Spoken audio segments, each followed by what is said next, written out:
This video is sponsored by Conflict of Nations, the free online strategy game happening in a modern global warfare. With Conflict of Nations, you'll take control of a real country in the late 20th and early 21st century and field the absolute most cutting-edge military technology as you fight for world domination.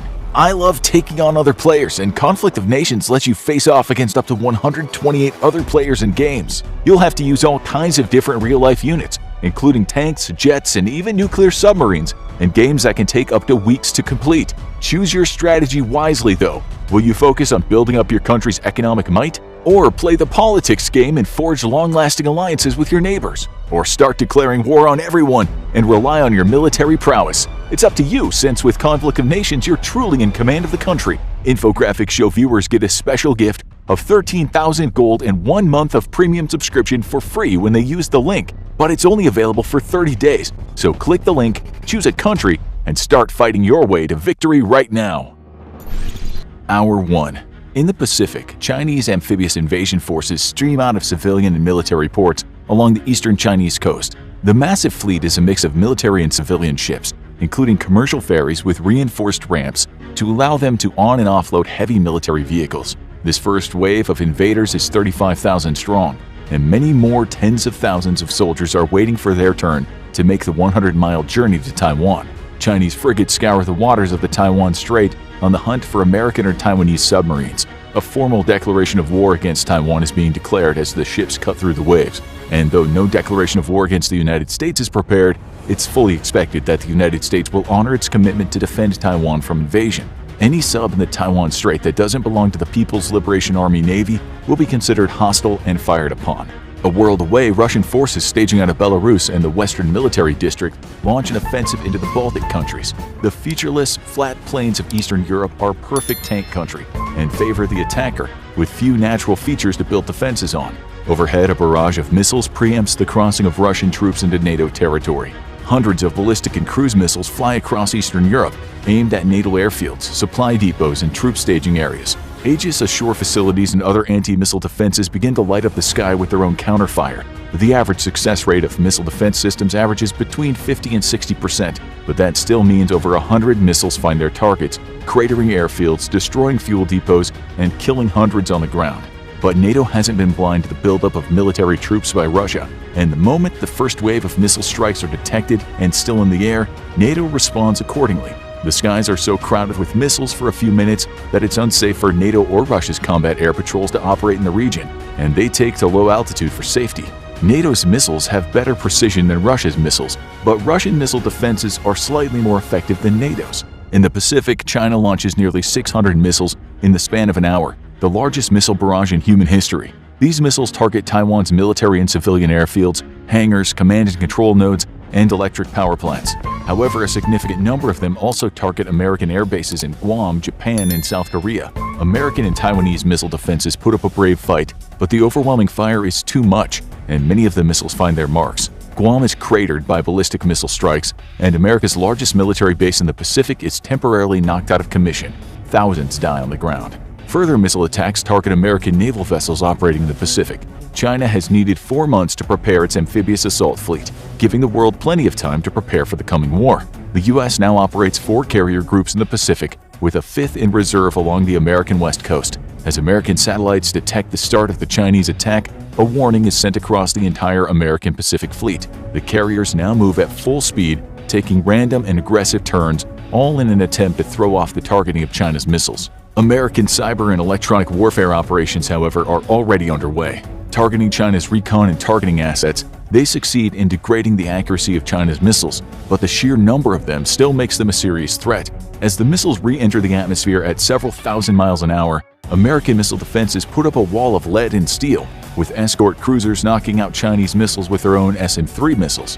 When the smoke clears, 1 American carrier has been sunk, 2 have been seriously damaged, the 3rd has suffered only minor damage. Many of the carrier group escorts, however, are severely damaged or sunk. The U.S. Navy has just experienced the largest single-day loss of life in its history. Hour 2. On the ground in Eastern Europe, Russian forces are making contact with the first line of NATO defenses. The NATO Rapid Response Force has dug in best as it can along the eastern flank of Lithuania, Latvia, and Estonia. But the flat ground doesn't give much defensive advantage to NATO. NATO tanks are on the whole more modern and more capable than Russian tanks, thanks to crippling sanctions imposed on Russia after its annexation of Crimea in 2014, and additional sanctions in 2022 after its invasion of Ukraine. Other than destroying the Russian economy, the blockade of computer chips from major manufacturers such as Taiwan have been a devastating blow to a military already suffering from worn-out and poorly maintained equipment. This has had a cascading effect across the Russian military, as much of the smart tech of modern militaries relies heavily on computer components, which Russia is now forced to manufacture domestically. Everything from modern anti-tank missiles to air-to-air missiles and even fire control radar have a limited reserve supply and must be applied judiciously. The T-72 still makes the bulk of Russian forces, though in preparation for war several thousand Cold War-era tanks have been activated. These tanks suffer from serious deficiencies against modern weapons and are largely used as cannon fodder by the Russians. Scores of T-55s, T-62s, and T-64s smash into NATO defenses, soaking up anti-tank fire, while more modern T-72s, T-80s, and T-90s mop up exhausted defenders. Casualties are horrendous for the Russians, but they have plenty of outdated equipment to throw into the fight. NATO's tanks are far more capable than most Russian tanks, but they're also more expensive and significantly fewer in number. The United States is still in the process of shipping the bulk of its armored forces to Europe, but it'll be several weeks yet before significant amounts of American armor is ready for combat. For now, Europe must hold the line long enough for the US to bring its full firepower into the fight, assisted of course by a few thousand advanced American forces stationed in Europe. Combat in the air is just as intense on the ground. Within minutes of the war's start, both sides' air forces took to the skies. Russian MiGs are capable aircraft, but again facing serious modernity problems from a lack of funding. However, while the Russian army has a reputation earned in Ukraine for poor tactics, communications, and performance, the Russian Air Force remains a competent and credible threat to NATO. Both sides are unable to bring the full power of their air forces to bear against each other.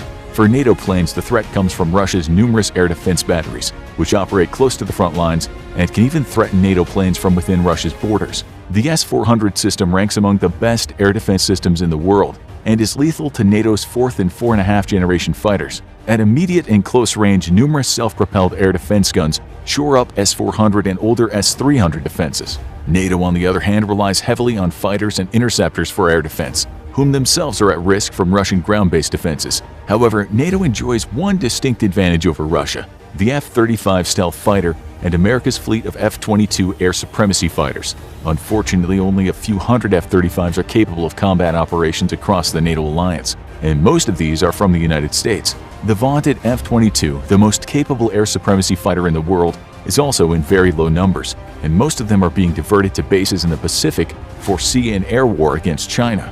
Entire fleets of American aircraft are already making the Atlantic crossing with the aid of tanker planes, but it'll be a day or two yet before they're ready for combat ops. Europe's lack of stealth fighters means they can't safely operate near the front lines, temporarily giving the air advantage to Russia.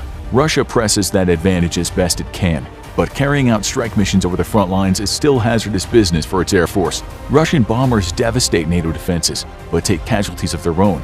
Long-range standoff attacks via air-launched cruise missiles keep Russian pilots out of harm's way. NATO responds with its own long-range strikes, but for now the air over the front belongs to Russia. Attack helicopters from both sides fight ground defenses and each other all across the front.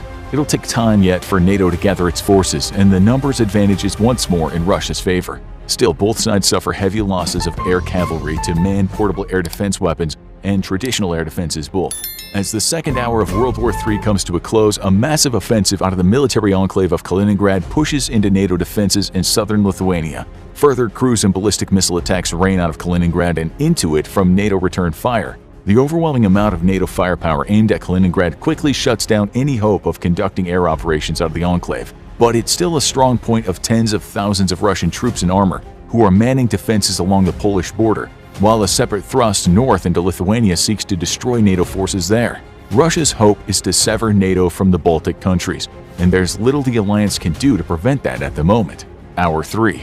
In the Pacific, the Chinese Navy has begun the bombardment of the Penghu Islands, silencing naval defenses there. The massive amphibious assault force has crossed most of the Taiwan Strait, and the island fortress nation is now in sight. Overhead, Chinese fighters battle Taiwan's rapidly diminishing air force for supremacy, while other strike aircraft carry out SEAD operations, or suppression of enemy air defenses. Taiwan is equipped with very robust air defenses courtesy of America, and they take a heavy toll on the Chinese aircraft. China has over 2,000 combat aircraft, however, and is easily able to absorb the punishment. Lurking under the waves, though, the Chinese fleet runs into a coordinated Taiwanese and American ambush. US and Taiwanese subs have been powered down, lurking silently and awaiting the fleet's approach. And now, with the lead ships in range, they begin to open up on the Chinese Navy. Each submarine acts independently, but with attacks coming